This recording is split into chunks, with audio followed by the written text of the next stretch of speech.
father suspected their relationship was heating up, Heather feared his judgment, felt guilty, and she ran to the altar. Take a look. I feel my parents set me up for a loveless marriage. She was just 18. Jeffrey and I were both virgins when we met. My father's a minister with strong beliefs that you shouldn't have sex before you're married. We definitely had a lot of passion. I wanted to spend every minute with her. I was living with my parents, and my father asked us if we were having sex. I said, technically, we weren't really having sex. But what I didn't tell him was that we were becoming more sexual. We just didn't go all the way yet. After we'd been dating for about 6 months, Jeff and I had sex for the first time. I felt guilty, and I felt like we had to get married right away. So 10 days later, we got married. I wasn't ready for marriage. Heather and I have been married for about 7 years now. We get into horrible fights. I don't feel in love with him anymore. We disagreed about how to spend the money, how to raise the children, who's supposed to do the chores. Jeff leaves me with all the responsibilities, and he will retreat and play video games. Heather tells me she's unhappy, that she hates me, that it's over, she can't stand me, she's leaving. He was more ambitious. He wanted to go to college. He's made a career as a carpenter. I really felt like I was deceived and tricked. And if I would have known who he really was, I wouldn't have married him. We were just slapped together, and now we're going apart. I left Jeff on about 4 different occasions. She can't go. She has 2 kids. I feel trapped in our marriage. I get no affection whatsoever. I'm not attracted to my husband. I sleep on the couch often. I hate him, and I wish I never married him. Okay, this isn't going well, right? No. Do you agree that it's not what you thought it was going to be? I thought it would be a lot easier. I had a lot of dreams and didn't make it the way I thought it was going to be. Yeah. Do you feel, you said you feel deceived. What did he lie to you about? What did you expect that you didn't get? Well, I think that he didn't intentionally lie to me, that he showed me his best side, which I think is common, but I was too young to realize that it was just him showing me his best side, trying to impress me. So when I actually found that he had flaws, I didn't like them at all. Well, apparently not. I hate you. You've slapped him. You've hit him. You've bit him. You've threatened divorce once to twice a month. You just tell him F you, and you're not happy. No, not at all. So why do you minimize that when I ask you about it? You say, well, you know, he didn't really lie. Because what you said is you didn't get what you thought you were going to get, right? You know, he's going to go to college. Yes. Then he's exactly. going to, then, oh, wait a minute. No, he's going to do, what was his job he was going to do? He was a courier. He was going to be a $12 an hour Yes. courier. Yes. And then he was going to be a carpenter. Yes. And that, she feels like you lied to her about that, right? Yes, I do. Said you're going to go to college, you're going to provide for your family, it was going to be stable, everything was going to be good.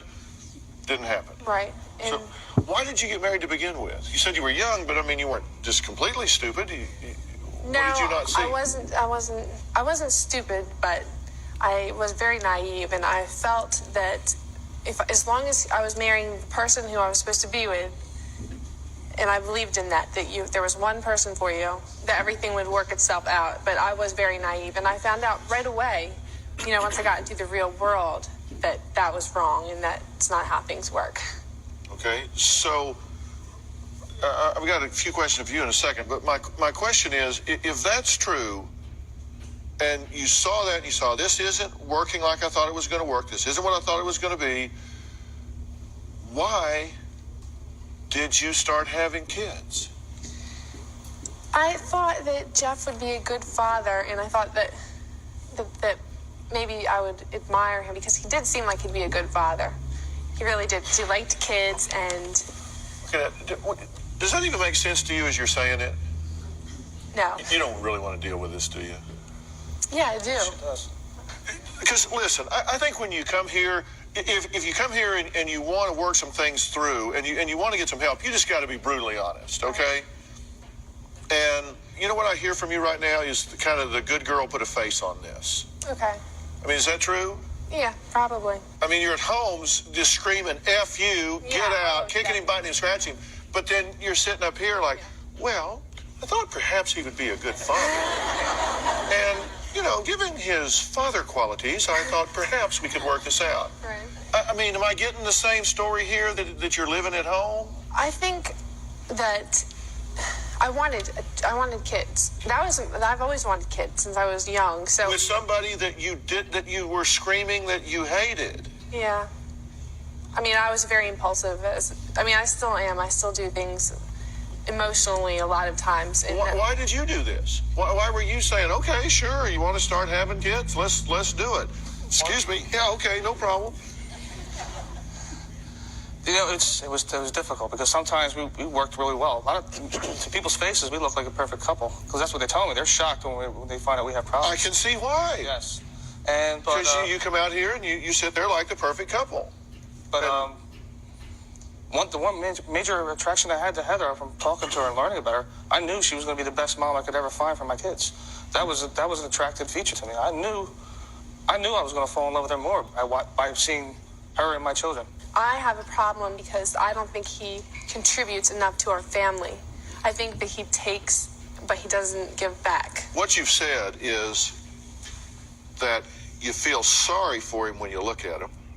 You feel betrayed and deceived by him telling you he was going to do one set of behaviors and be one person in this world, and then when you got into it, that wasn't at all who he became. You said you feel like you are doomed to a loveless life. Yes, I do. And absolutely trapped. You said he's lazy, that he's left you homeless for 3 years because he started this project on the house that he just won't work on because he plays video games. You says he even smells funny. But yet, well, actually, I like him. He's all right. When our first child was born, we conceived our first child. It was a pretty good couple weeks, months. It actually was going very well at the time. Sam was conceived under a lot of love. We both had a lot of passion, a lot of love at the time. So it wasn't like we were at each other's throat at that time. I do remember there were some good days. It was really good at the time. I mean, we were really we were trying, we were planning, we were hoping for a child, and it was something we were looking forward to. Sadie was actually almost the opposite. It was an accident. We weren't planning her, but we love her to death. Okay.